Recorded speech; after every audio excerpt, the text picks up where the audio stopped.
합니다. 자, 오늘 이 맥주 감사주의를 맞이해서 시편 103편 1절로 22절 우리가 교독했는데요. 이 시편 103편은 다윗의 하나님을 향한 감사와 찬양의 시입니다. 우리가 잘 아는 다윗의 많은 시들 가운데서도 이 시편은 시편 23편과 더불어서 가장 아름답고 뛰어난 그야말로 주옥 같은 시들 중에 하나입니다. 특별히 시편 첫 부분과 마지막 부분 1절과 2절 그리고 20절과 22절에는 여호와를 송축하라, Praise the Lord, 여호와를 송축하라, 이런 표현이 무려 7번이나 반복되어 있습니다. 이 말씀에 의지해서 내 영혼아 여호와를 송축하라, 이런 제목으로 하나님 말씀을 선포하고 함께 해봤고자 합니다. 제목을 한번 따라서 해봅시다. 내 영혼아 여호와를 송축하라. 송축하라는 말의 히브리 말은 바라크인데, 이건 복을 빌다 혹은 찬양하다, 감사하다, 이런 의미가 있습니다. 그러므로 이 여호와를 송축하라는 것은 여호와 하나님을 향한 사랑과 감사를 동반한 찬양을 촉구하는 것입니다. 이 하나님의 형상대로 창조된 이 하나님의 자녀들이 가진 가장 큰 의무가 무엇일까? 그건 바로 여호와 하나님을 찬양하고 여호와 하나님을 송축하는 일일 것입니다. 뿐만 아니라 우리의 삶의 목적도 우리 하나님을 영화롭게 하는, 즉 여호와 하나님을 송축하는 것이 우리의 삶의 목적도 되기도 합니다. 그리고 우리 인생의 행복과 축복의 문을 여는 가장 위대한 열쇠가 무엇일까? 그것은 바로 찬양의 삶, 송축의 삶이라고 할 수 있을 것입니다. 그렇다면 하나님의 자녀된 우리가 어떻게 여호와 하나님을 송축해야 할까요? 오늘 1절을 다 같이 한번 다시 통독하겠습니다. 1절입니다. 시작. 내 영혼아 여호와를 송축하라. 내 속에 있는 것들아 다 그의 거룩한 이름을 송축하라. 영혼으로, 내 영혼으로 하나님을 송축하고 내 속에 있는 모든 것들로 여호와 하나님을 송축하라고 촉구하고 있는데요. 내 속에 있는 모든 것이 무엇일까요? 모든 사상과 온갖 감정이 작동하는 마음, 다시 말씀드리면 우리의 지성과 감정, 그리고 이성과 양심, 그야말로 우리 인간 내부를 구성하고 있는 전 인격체를 가리킨다고 할 수 있겠습니다. 전 인격적으로 하나님을 송축하라는 것입니다. 다시 말씀드리면 이것은 입술로만 찬양하고 단순히 입술로만 송축하는 것이 아니라 마음과 성품과 힘과 뜻을 다해서 전 인격적으로 드리는 감사요 또 찬송인 것입니다. 오늘 이 시간 우리가 하나님께 드리는 모든 찬송과 예배가 그야말로 우리의 영혼과 마음, 몸과 정성과 뜻을 다해서 드리는 복된 시간이 되시기를 주님의 이름으로 축원합니다. 그리고 그의 거룩한 이름을 송축하라, 이렇게 1절 하반절에 말씀했는데, 우리는 하나님의 은혜를 찬송하지만 단순히 하나님께서 우리에게 베푸신 그 은혜 정도만을 생각하고 감사하고 찬송하는 것이 아니라 그 하나님 자신, 우리 하나님이 어떤 분이신가, 그 여호와 하나님의 거룩한 성품을 날마다 기억하고 또 감사하고 찬송하고 송축하는 것입니다. 우리 하나님은 거룩하신 하나님이실 뿐만 아니라 전능하신 하나님이요 전지하신 하나님이시고 또 인자가 한없으신 하나님이시라는 말, 그걸 기억한다면 이기적이고 자기중심적인 우리 자신들이 도대체 그 하나님의 자녀가 된 것에 대해서 감사할 수밖에 없는 것이죠. 그런 면에서 하나님의 거룩한 성품을 찬송하는 것은 더욱 성숙된 감사, 찬송이라고 할 수 있겠습니다. 왜냐하면 하나님의 베푸신 그 은택만 감사한다면 그것 때문에 마음을 빼앗길 수도 있겠지만, 하나님의 은택, 은혜와 혜택을 기뻐하는 것보다도 은혜의 주님 자신을 기뻐하는 것이 훨씬 중요하죠. 선물로 말미암아 기뻐하는 것보다, 선물로 말미암아 감사하는 것보다도 선물을 주신 그 하나님 앞에 감사하는 것이 마땅하겠죠. 모세는 신명기 32장에서 이 출애굽 2세대들에게 이렇게 말합니다. 너를 낳은 반석을 내가 상관하지 아니하고 너를 내신 하나님을 내가 잊었도다 그랬는데, 잊어버린 게 참 문제예요. 자, 오늘 시편 103편 2절을 또 다 같이 읽겠습니다. 시편 103편 2절입니다. 시작. 내 영혼아 여호와를 송축하며 그의 모든 은택을 잊지 말지어다. 따라서 읍시다. 내 영혼아 여호와를 송축하며 그의 모든 은택을 잊지 말지어다. 어떤 목사님 이름은 은택이더라. 아마 이 말씀을 따서 붙였는지 모르겠는데, 은택이라고 하는 건 은혜와 혜택의 준말이라고 할 수 있겠죠. 오늘 본문에 보니까 그의 모든 은택을 잊지 말라고 이렇게 말합니다. 정말로 우리가 여호와 하나님을 송축하기를 원한다면 하나님 우리에게 베풀으신 그 영육간의 은혜와 혜택을 정녕 기억한 자가 가능할 것입니다. 우리의 이 일생, 우리의 삶 가운데 감사의 삶이 줄어든 이유는 하나님이 베풀으신 은혜를 너무나 쉽게 잊어버리기 때문이지요. 우리의 인생의 갈림길에서 하나님의 도우심과 인도하심, 그리고 우리의 삶 가운데 그의 역사하심을 잊어버리고 그 감격과 은혜를 자주 잃어버리기를 잘한단 말이에요. 제가 늘 강조하지만 생지의 기억력은 30초라는 거예요. 생지의 기억력을 잘하는 고양이는 생지가 이제 생지를 쫓다가 구멍 속에 뻥 들어가도 그 구멍을 고양이는 지키고 있습니다. 왜냐하면 이 IQ가 30초밖에 안 되기 때문에 기억력이 30초 후에는 까마득하게 다 잊어버리는 거예요. 뭘? 고양이가 나를 쫓고 있다는 사실을. 그리고 그 구멍으로 다시 쭈삣하게 나오면 그때 고양이는 그 생쥐를 잡습니다. 뭐 생쥐에 관한 얘기가 아니고 우리가 너무 하나님이 우리에게 베풀으신 그 은혜와 혜택을 자주자주 잊어버리기를 잘하는 망각적인 존재, 망각적인 존재. 나이 드신 분들은 공감하겠습니다만은 나이가 들수록 자주 잊어버려. 아멘. 뭘 그걸 또 아멘 하셔. 자주 잊어버린다. 장기 기억에 대해서는 상당히 좀 괜찮거든요. 장기 기억. 근데 단기 기억에 대해서는 뭐 돌아서면 잊는 거 아니에요. 돌아서면. 누가 이름을 말해도 옛날에는 뭐 한 번 들으면 이 새겨졌는데 요새는 뭐라고 했지? 금방 얘기했는데도 잊어버리기가 십상이란 말.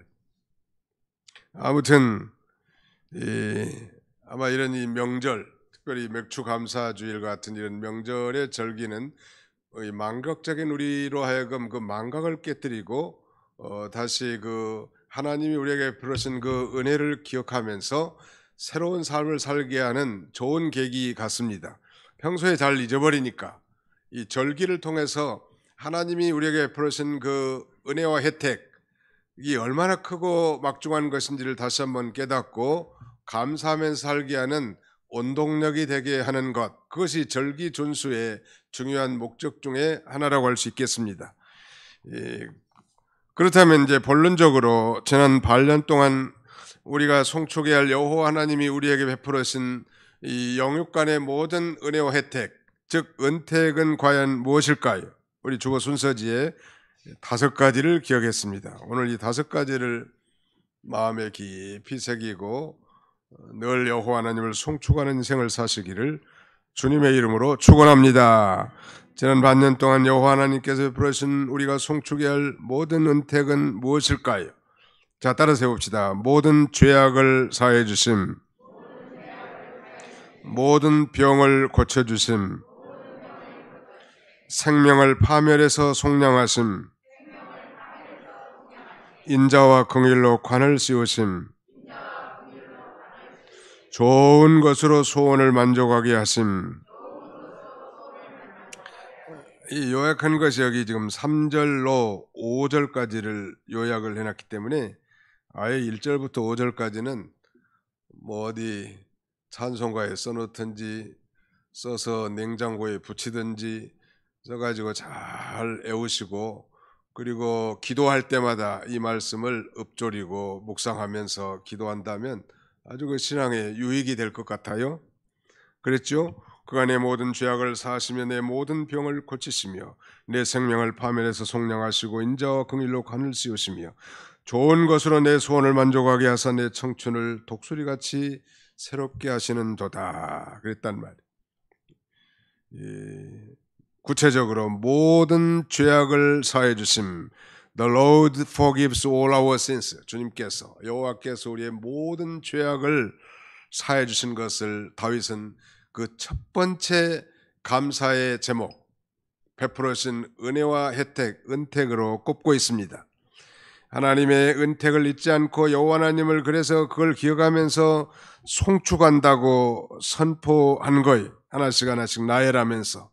그 첫 번째가 바로 이 하나님의 사제의 은총이란, 사제의 은총. 나의 모든 죄악을 사해 주셨다. 이것은 너무너무 큰 은총이에요. 이 죄에 대한 완전한 이 사유하심, 이것에 대한 확신이 없는 사람은 구원의 확신이 없는 사람이고, 구원의 확신이 없는 사람은 예배가 지루하고 형식적이고 기쁨이 없는 것입니다. 정말 기쁨으로 찬송할 수 있는 모든 크리스찬들에게 요구되는 것은 바로 이 죄에 대한 완전한 사유하심, the complete forgiveness of all sins, 모든 죄에 대한 완전한 사유하심이 성령으로 말미암아 여러분들의 심령에 믿어지시기를 주님의 이름으로 축원합니다. 중요한 것.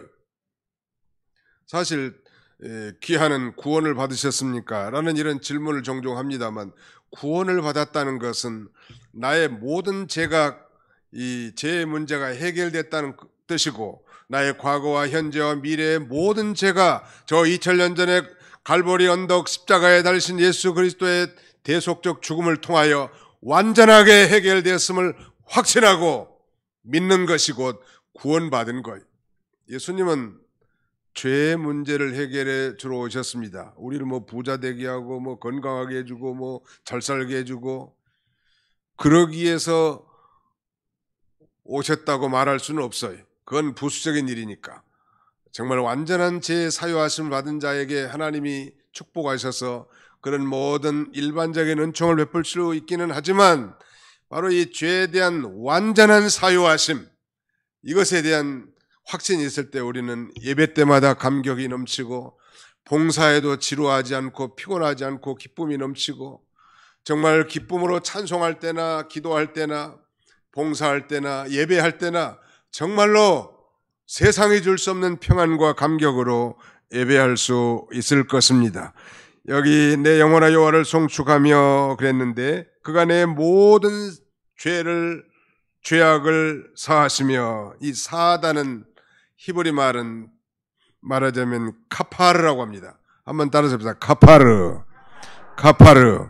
마치 우리가 아스팔트를 깔아 덮어버린 것처럼 이건 덮다 그런 말이에요. 덮다. 우리의 죄가 없는 게 아니고 정말 머리털보다 더 많은 죄 많은 우리 인생들인데, 예수님께서 저 대속적 죽음을 통하여 단번에 영원한 속죄의 제사를 드려주심으로 그를 믿는 자에게 그 모든 죄가 있지만은 완전히 콘크리트로 덮어버린 것처럼 완전히 덮어서 너는 죄 없다.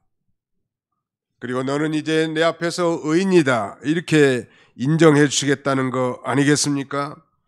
우리가 죄와의 싸움에서 패하고 죄를 짓고 짓눌렸다가 그의 보혈의 공로를 믿음으로 말미암아 사제의 은총을 누리는 것은 큰 기쁨이.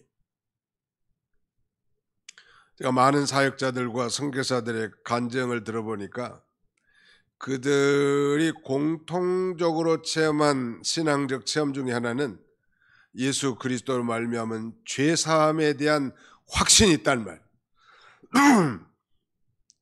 아니 목사님, 예수 믿으면 모든 죄를 다 사함 받았다고 했는데 나는 날마다 죄 짓고 뭐 겉으로 드러난 죄는 안 짓더라도 마음속으로도 죄를 짓는데 어떻게 다 죄를 사함 받았다고 말할 수 있습니까? 라고 말하는 질문한다면 옳은 말씀입니다. 우리가 모든 죄를 완전한 사유하심을 받았지만은 여전히 우리 속에는 부패적인 성품이 남아있기 때문에 우리가 원치 않지만 이렇게 죄를 짓지요. 마음으로, 생각으로, 말로, 행동으로 죄를 짓는단 말. 그러나 그것에 대한 해결책도 이미 마련되었습니다. 2000년 전에 마련되었고, 구체적으로 우리의 죄를 하나님 앞에 진정으로 자백하고 회개하면 주는 미쁘시고 의로우사, 그분은 신실하시고 의로우시기 때문에 정말 죄를 회개하고 진정으로 자복하는 자에게 깨끗함, 죄에 대한 깨끗하심, 용서를 베풀어 주시게 해놨다는 말. 놀라운 일이죠. 이건 2000년 전에 다 해결해 놓은 거지만 오늘 우리가 해야 될 일이에요. 죄에 대한 완전한 사유하심을 얻었고, 뿐만 아니라 소위 자범죄라고 하는 날마다 이 죄들을 하나님 앞에 자백하는 거예요. 주님, 어제도 거짓말했습니다. 뭐 거짓말하고 마음이 편한 사람이 어디 있겠어요? 진정한 신자라면. 주님, 양심을 똑바로 쓰지 못했습니다.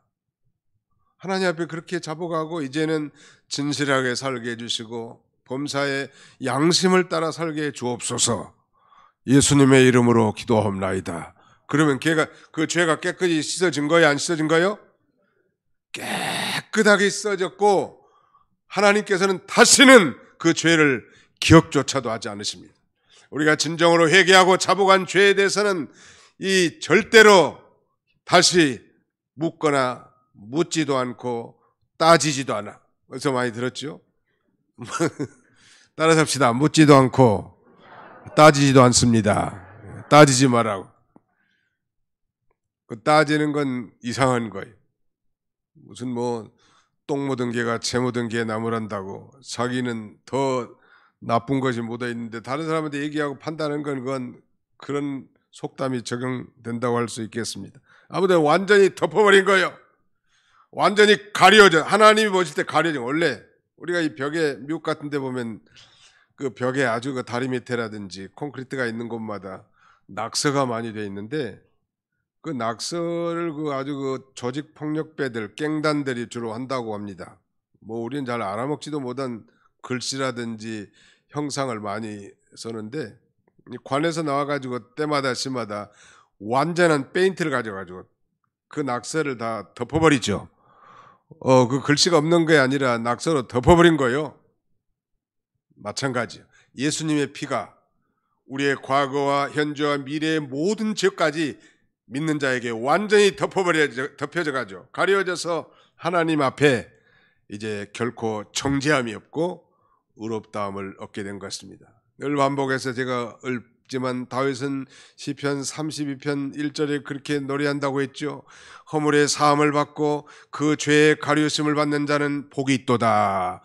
그 마음에 간사함이 없고 여호와께 정죄를 당치 않을 자는 복이 있도다. 이렇게 노래한 것은 천년 후에 자기 혈통을 통해서 오실 메시아 예수 그리스도의 저 대속적 죽음을 믿고 그렇게 고백한 거란 말.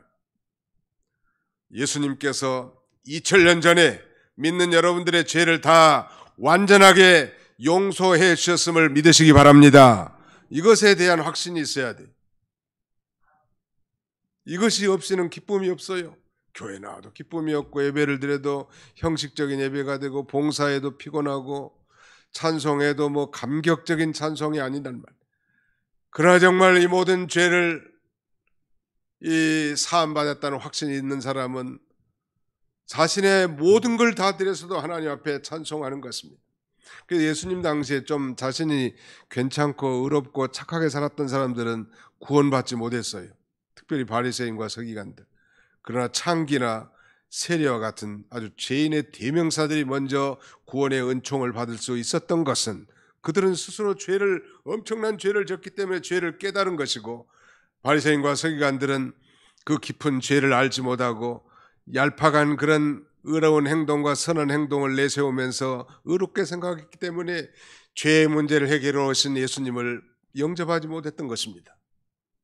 그만큼 이 죄에 대한 완전한 사유하심은 우리의 찬송의 제목이요, 우리의 송축의 제목이요, 우리가 날마다 하나님 앞에 영광 돌려드려야 할 그런 제목이란 말, 설교의 제목이고, 다윗은 시편 65편 3절에서도 죄악이 나를 이겼사오니 우리의 허물들을 주께서 사하시리다, 그렇게 노래합니다. 우리가 머리털보다 더 많은 죄로 고통 중에 있다 할지라도 죄에 대한 자신의 무능력을 깨닫고 하나님 앞에 나와 진정으로 회개하고 자복하면 이 사죄의 은총과 기쁨을 누릴 수 있는 것입니다.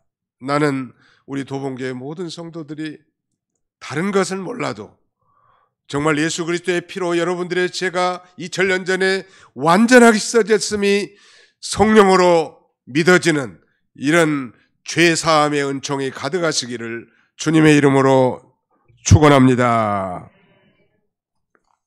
두 번째는 모든 병을 고쳐주는 것. The Lord heals all our disease. 우리의 모든 질병을 다 고쳐주신 하나님. 우리 하나님은 못 고칠 질병이 하나도 없으시죠. 그것이 당신의 뜻이라면, 병을 고쳐주는 것이 당신의 뜻이라면 하나님은 죽은 자도 살리실 수 있는 전능하신 하나님이시죠. 그러나 하나님의 뜻이 아니라면 아무리 발버둥을 치고 치료를 받는다 할지라도 그건 결코 불가능한 거예요.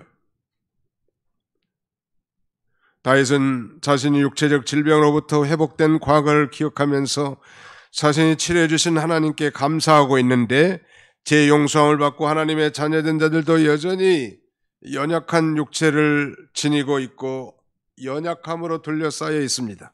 건강한 젊은이들은 이런 부분에 쉽게 아멘이 되기가 어렵긴 하겠습니다만은 나이가 들수록 우리의 연약한 육체는 점점 더 실감하게 느끼지 않습니까? 그러한 연약한 육체를 입고 있는 한 우리 모두는 역시 유혹과 시험을 통해서 흔들릴 수도 있지만, 다윗은 이렇게 노래합니다. 여호와 내 하나님이여, 내가 주께 부르짖음에 나를 고치셨나이다. 여호와께서 그를 병상에서 붙드시고 그가 누워있을 때마다 그의 병을 고쳐주시나이다. 인간 지각으로는 도저히 치료할 수 없는 그런 병이랄지라도 그 병을 고치는 것이 하나님의 뜻이면 하나님은 만능의 하나님이시니까 고쳐주신다는.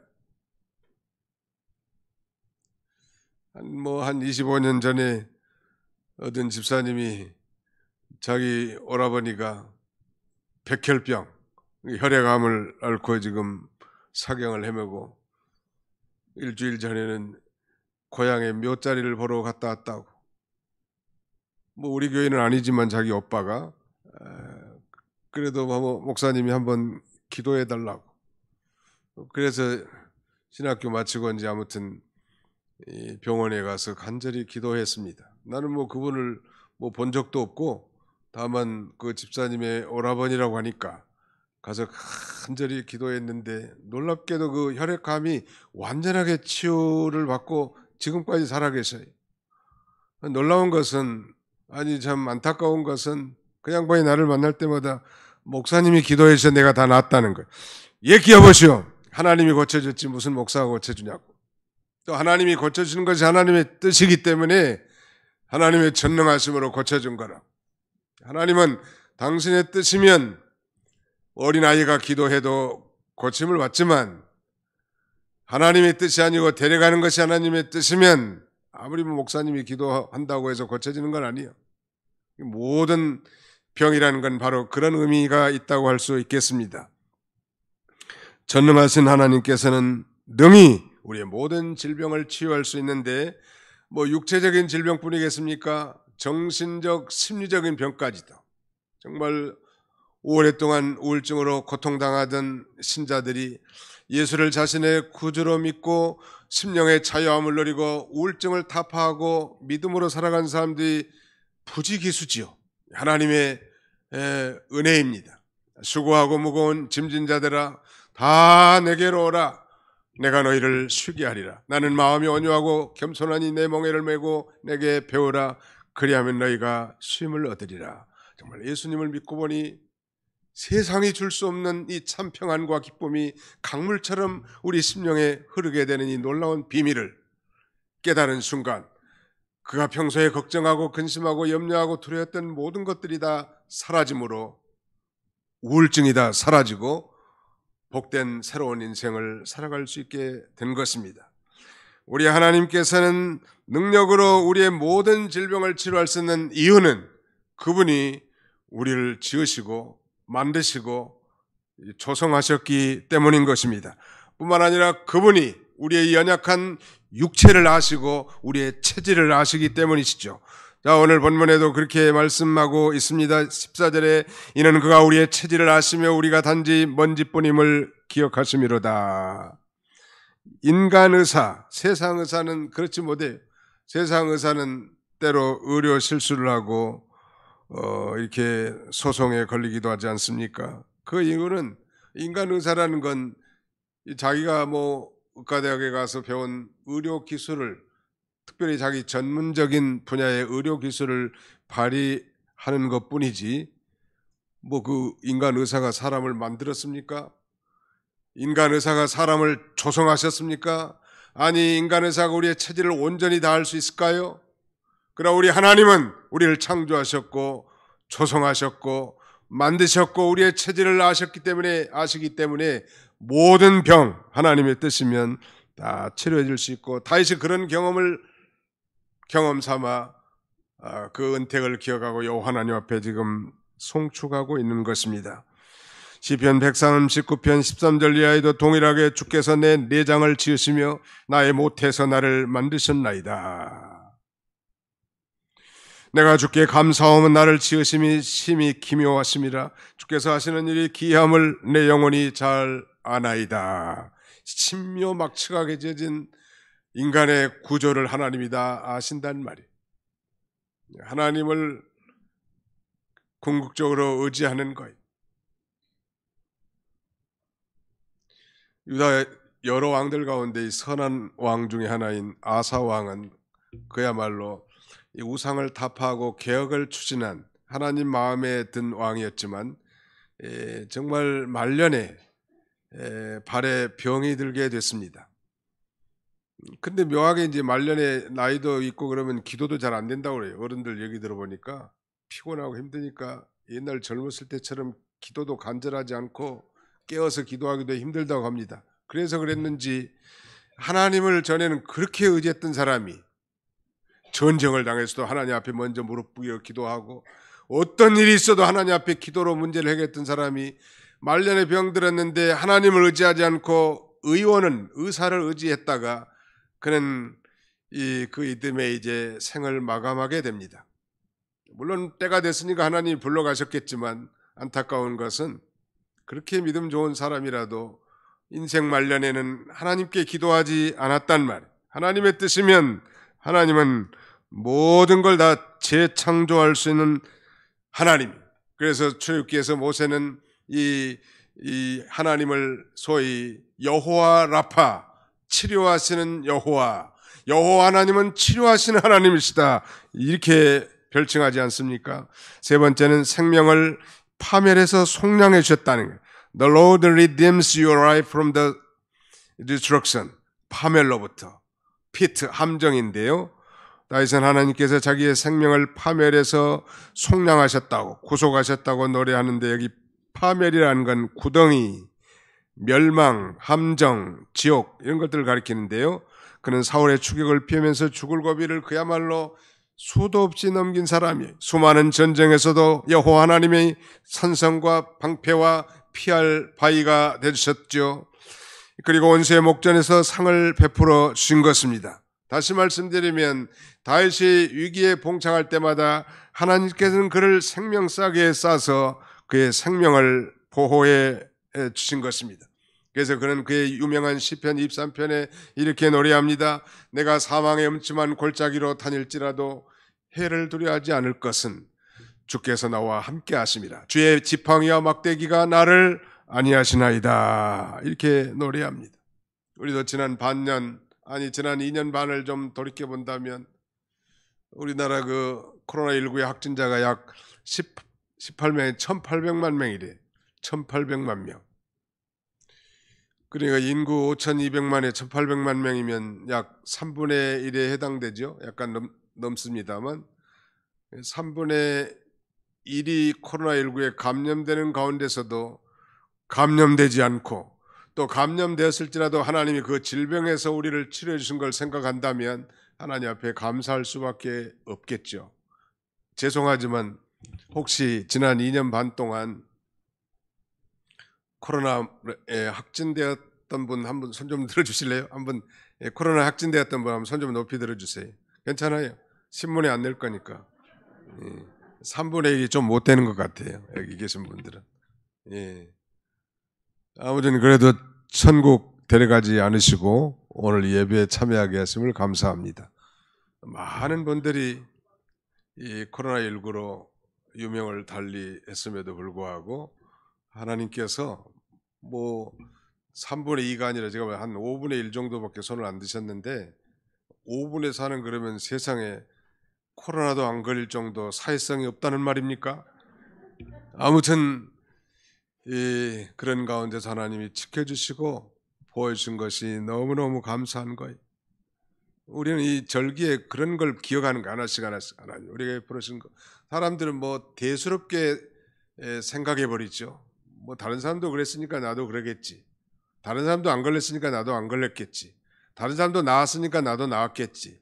이렇게 쉽게 생각하지 아니하고 다윗은 자신의 그 질병 가운데서도 연약한 가운데서도 자신을 고쳐주신 그 하나님 앞에 하나님을 기억하면서 이렇게 감사한 것입니다. 네 번째는 인자와 긍휼로 간을 씌워주신 것. 시간이 이제 거의 다 되기 때문에 아주 속전속결로 마무리하고자 합니다. 이렇게 모든 죄악을 사해 주시고 모든 질병을 치료해 주시고 생명을 파멸해서 건져주실 뿐만 아니라 자기의 일생 동안 이 인자와 긍휼로 관을 씌워주셨다. The Lord crowns us with love and compassion. 이 인자라는 건 언약 백성을 향하신 변함없는 사랑, 아가페적인 사랑입니다. 구약의 인자는 신약의 사랑입니다. 구약의 인자를 히브리 말로 헤세드라고 합니다만 이건 이 신약에 들어와서는 아가페적 사랑, 아가페로 대치됩니다. 즉 예수 그리스도를 믿고 우리가 하나님의 언약 백성 된 자들인데 이 언약 백성 된 우리에게 하나님께서 놀라운 인자, 인애와 긍휼로 우리에게 간을 씌워주셨다는 것, 참으로 우리의 미래까지도 보장되고 감사하는 거예요. 그래서 다윗은 내가 내 평생의 선하심과 인자하심이 반드시 나를 따르리니 내가 여호와의 집에 영원히 살리리로다 이렇게 노래합니다. 마지막 다섯 번째는 좋은 것으로 소원을 만족하게 하심. The Lord satisfies our desires with good things. 좋은 것으로 우리의 소원을 만족하게 해주신 거예요. 좋은 것. 여기서는 뭐 음식도 해당되겠고 여러 가지 생활에 필요한 것들도 해당되겠지만 정말 우리 그리스도인들에게 좋은 것은 성령 충만입니다. 정말 죄 많은 인간이 하나님의 자녀답게 살 수 있는 유일한 원동력이 있다면 그건 바로 성령의 충만함이에요. 아들이 떡을 달라고 하는데 돌을 줄 자가 네가 있겠으며 생선을 달라고 하는데 뱀을 줄 자가 네가 있겠느냐. 하물며 내 천부께서 좋은 것을 내게 주지 않겠느냐. 이 좋은 것을 다른 성경에서는 성령을 주시지 않겠느냐 이렇게 말씀하고 있습니다. 그리스도인들은 이미 성령을 받은 자지만 그 성령의 완전한 지배와 통치를 받는 것을 성령 충만이라고 합니다. 이 성령 충만이 없이는 우리가 이 거룩한 생활도 아름다운 가정생활, 교회생활, 사회생활도 불가능한 거예요. 왜? 여전히 우리도 육체에 죄 있는 부패성을 가지고 있기 때문에. 그러나 우리 중생한 영이 성령의 인도를 따라 믿음으로 하나님의 뜻을 구하며 살 때 우리가 하나님의 자녀로서 이제 저 독수리가 중력을 뚫고 창공을 날아 비상하는 것처럼 우리가 성령 충만한 그리스도인이라면 이 죄 많은 세상을 거슬려 우리도 비상하며 하나님이 기뻐하신 뜻을 성취하며 성숙한 그리스도인으로 살아갈 수 있을 것입니다. 오늘 맥주절을 맞이해서 잊어버렸던 하나님이 우리에게 베푸신 모든 영육간의 은혜와 혜택을 다시 한번 기억하고 감사하는 저와 여러분들이 다 되시기를 주님의 이름으로 축원합니다. 기도합시다. 기도하겠습니다. 살아계신 우리 아버지 하나님 감사합니다. 장마철 가운데서도 오늘 좋은 날씨를 주시고 하나님 앞에 예배하게 하심을 진심으로 감사하고 감사를 드립니다. 우리는 자주자주 그저 제 멋대로 사는 줄 알고 제가 잘해서 사는 줄 알고 하나님 우리에게 베푸신 모든 은택을 다 잊어버리고 살 때가 얼마나 많은지요. 이런 절기를 통하여 다시 한번 하나님 우리를 얼마나 사랑하시고 우리에게 얼마나 귀한 것들을 주셨는지를 다시 기억하고 감사하며 영광을 돌리는 복된 맥주 감사주일이 다 되게 하여 주시옵소서. 예수님의 이름으로 기도하옵나이다. 아멘.